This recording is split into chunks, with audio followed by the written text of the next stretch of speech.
Hey folks, welcome to the Knifeprint Master Class Series, episode 7. In today's episode, we're going to be doing a quillion dagger.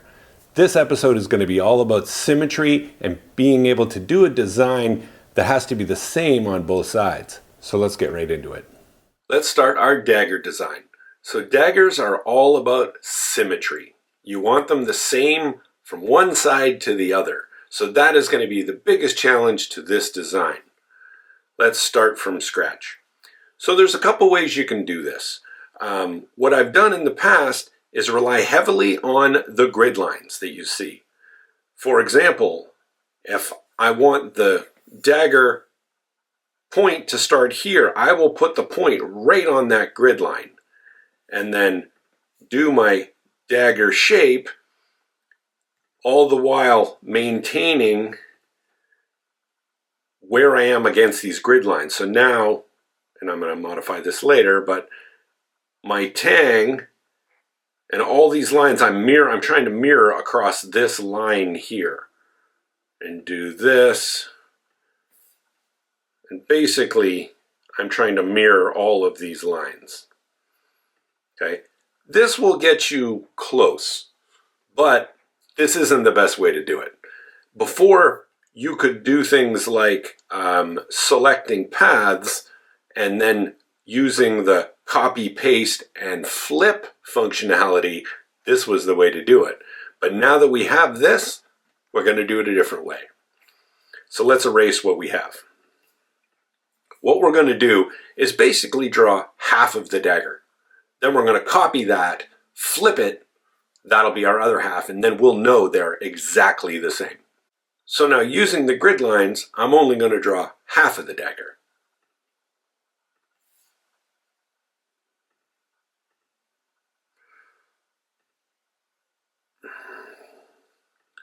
Something like this.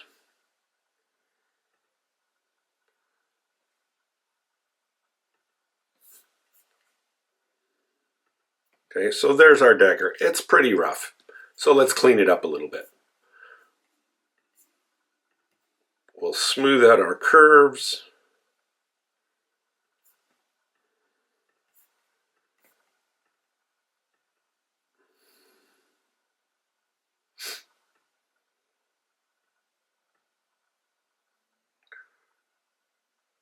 Well, I'm missing a point here. Something like this.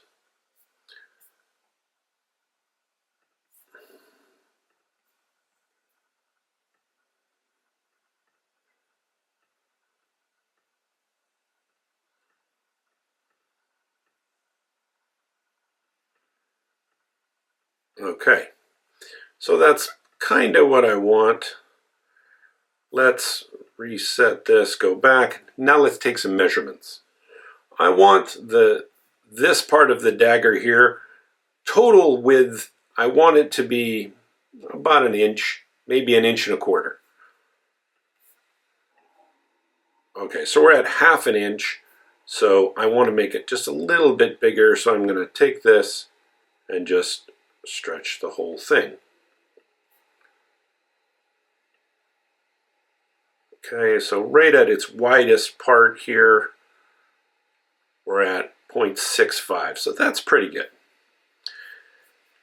And it's pretty much got the profile that I want.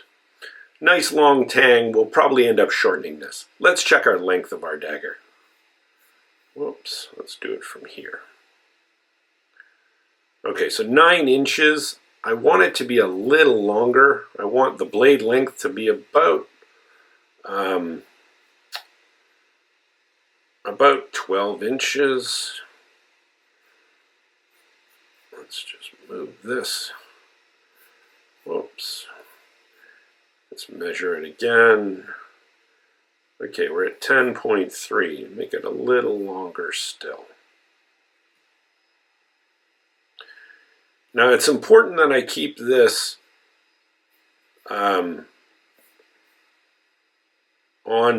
I want to keep this flat, so I'm paying attention to the grid line here. I've got this point, this node right on the grid line, and this one pretty much is touching as well. So it's still flat on the bottom, and we're going to notice that once we flip it if it's not.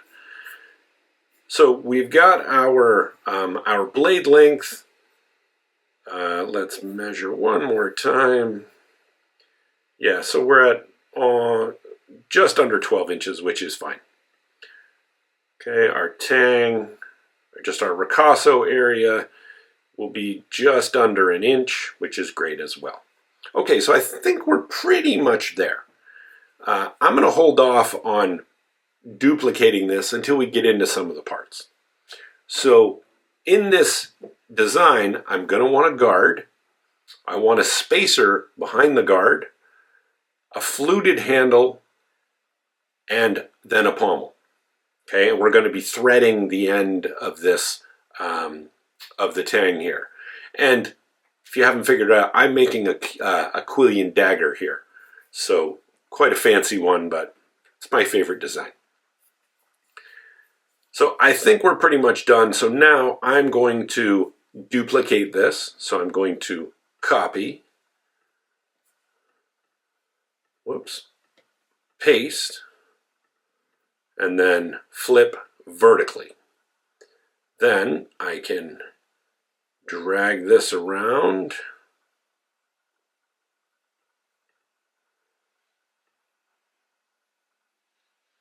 Oh, come on. Okay. So now we actually see what our dagger is going to look like. Okay, if I just zoom in here just to make sure we're set, I see that it looks like there's a little separation over there. Okay, I think we're going to move this just a bit.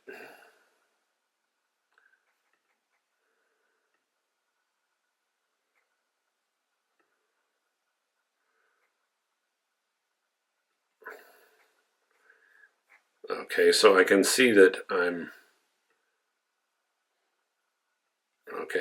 touching perfectly here, and I see it widens over here, so we're just going to go fix that.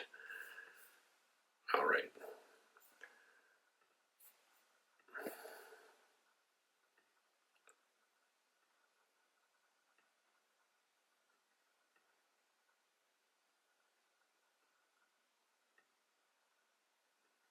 There. All right, and let's check the width at the end of our tang here. We're right at 1/4 inch, which is perfect. And we're at, okay, it's kind of narrow here. Should have checked this first. So we're just over, actually 1/2 inch. That's pretty good. We'll leave it there. So now let's start talking about our guard. Okay, so for our guard, we're going to add a new layer. We're going to just call it guard.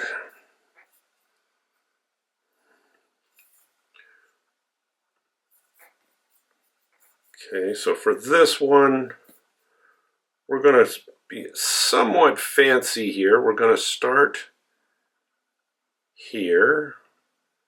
Whoops.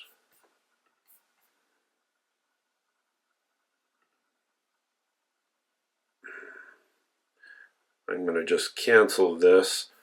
I want to move this whole thing so that it's right on a line here, just so it's a little easier for me to see. Oh. And if you change the zoom, you're going to change the grid lines, which is what I accidentally just did. So we're going to move it again. Right there. Okay. So now we're going to start here. And we're going to do something like this. Then when we come off here,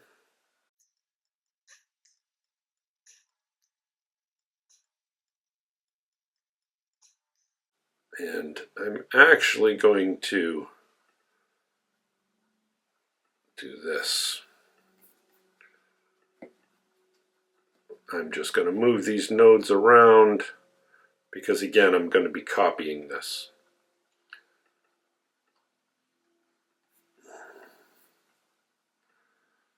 Alright, so this part looks a little messy, but what I wanted to do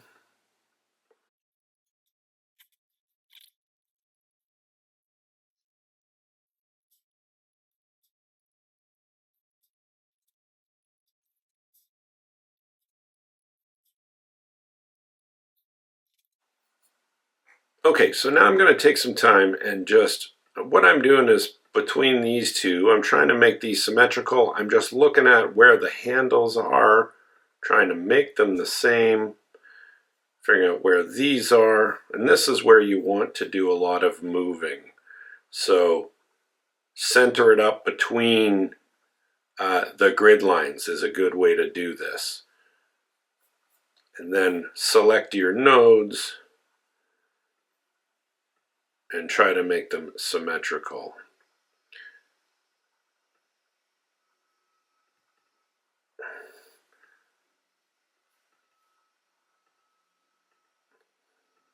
Okay, they're pretty close.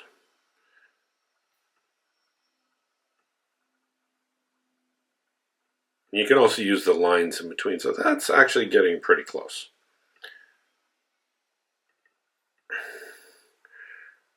All right, now I'll fix these up.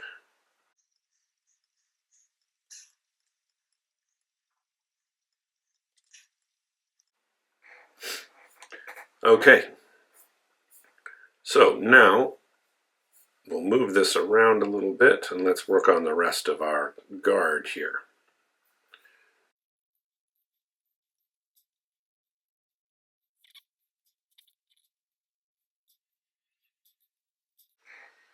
All right, let's zoom out and see how we're doing here. Not bad. That's good enough. I think we're pretty close. Let's check our widths here. Okay, it's just over 1/8 of an inch. I'm happy with that. So now we'll take our guard, and again we're going to copy, paste,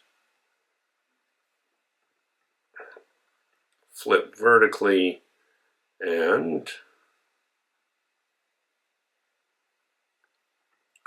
there is our guard.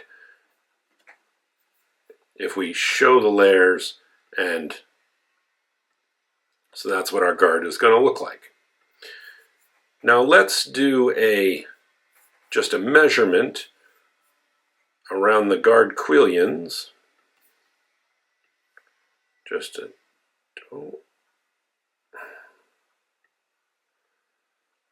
so it's 4.6.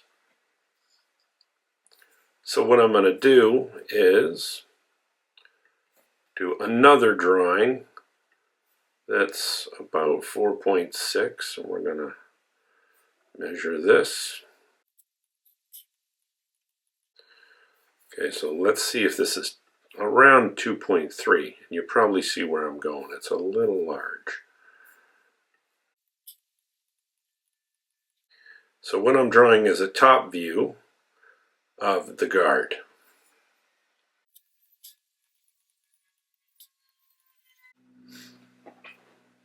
Okay, so you're not going to really see all of this, but we're at least going to get how big this guard is going to be and what the shape in the center is. So it's 2.9, still too big.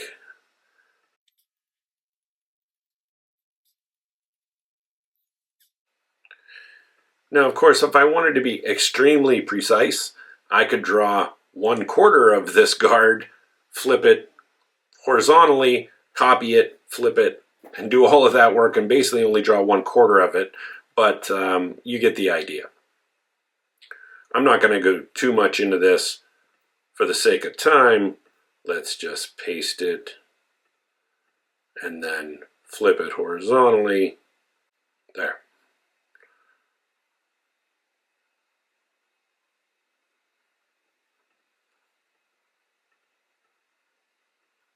Okay, so that's approximately what our guard is going to look like. Okay, so if you were looking straight down the blade, it would look something like that. Let's move on to the spacer. The spacer is going to be easy. It's mostly going to be, we're going to do it on the same plane here. It's going to be just a rectangle.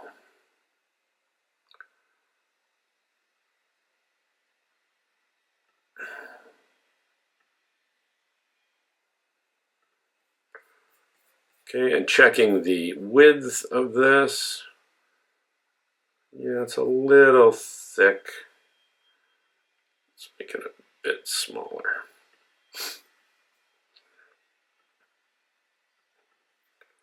Okay, so now if we zoom in a little bit here, let's just add a little bit of relief.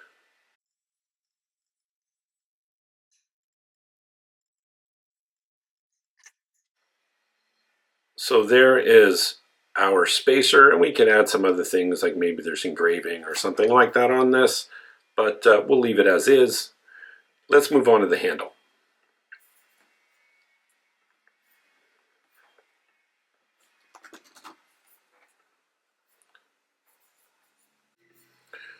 Okay, on to the handle. So the handle is obviously going to start here.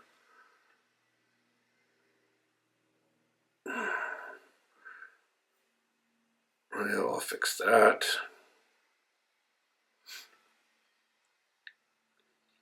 And for this one, I'm actually going to just do the whole thing here instead of mirroring it.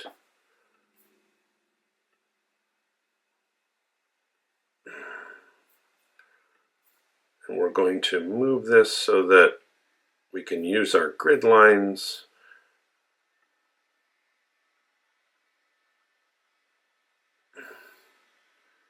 Okay.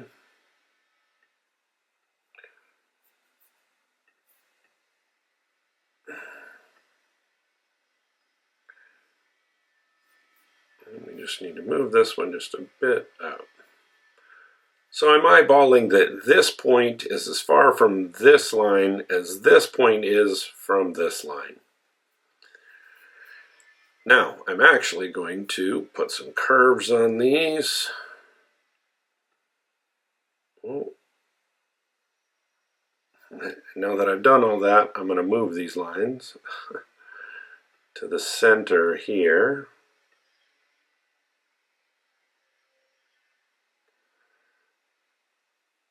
And I like to do things like this handle is perfectly flat. I'm going to do the same thing here. Make it perfectly flat. And then I'm just now checking the handle length is about there. And it needs to go up just a bit. All right, let's check the length on our handle. 4.7. That's pretty good.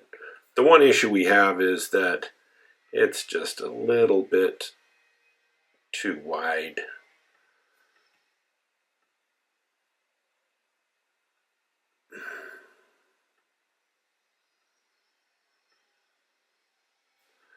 All right.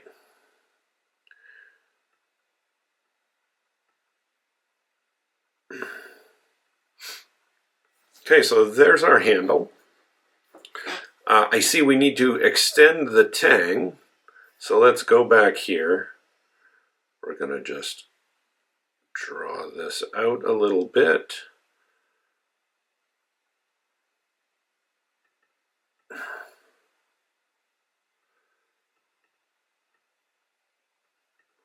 Okay, so this part of the tang is going to be threaded. I could draw some little hatch lines on here. I'm not going to bother.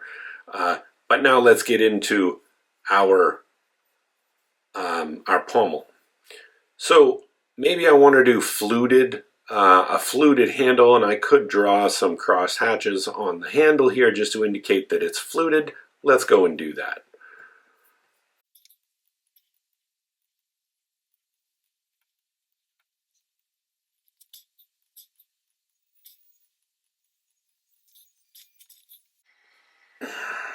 Okay, so that's purely just for aesthetics. Obviously, it's not something I'm actually going to use in the design, but it gives someone looking at it the notion that yes, this is going to be a fluted handle.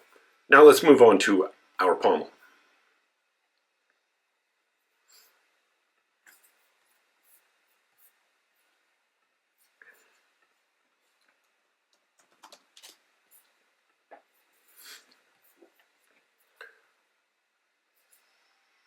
So for our pommel, I'm going to start here.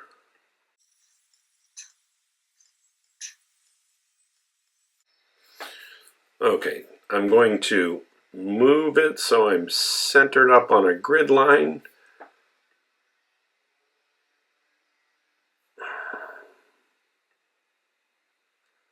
Just trying to match my lines of my handle here.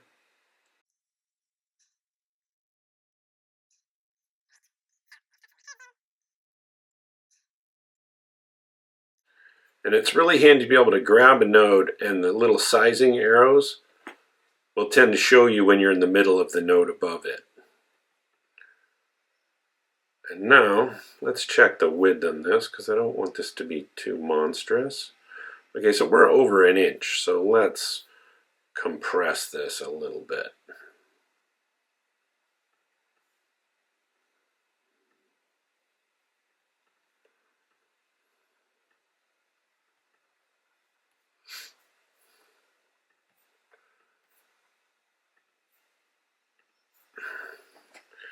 Okay, so there's our pommel. Okay, it's over 3/4 inches. That's because our handle is actually pretty, yeah, well, 0.6 of an inch. So not too bad. Let's zoom out and check out how we're doing here.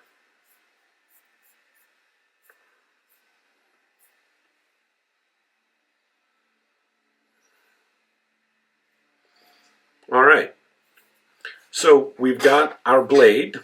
We haven't shown where the bevel is going to be. It kind of looks like we have, but that's only because the guard is there. So let's draw the bevel, which is going to go from about here to probably about here.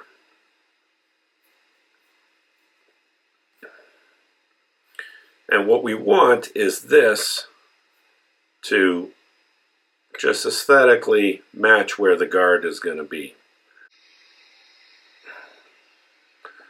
Now let's just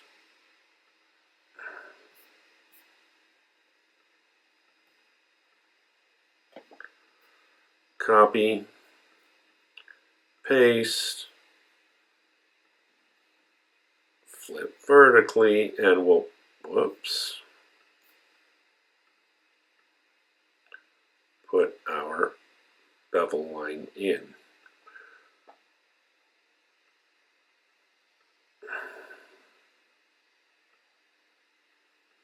Okay, so we've got where our bevel is going to go, our guard here.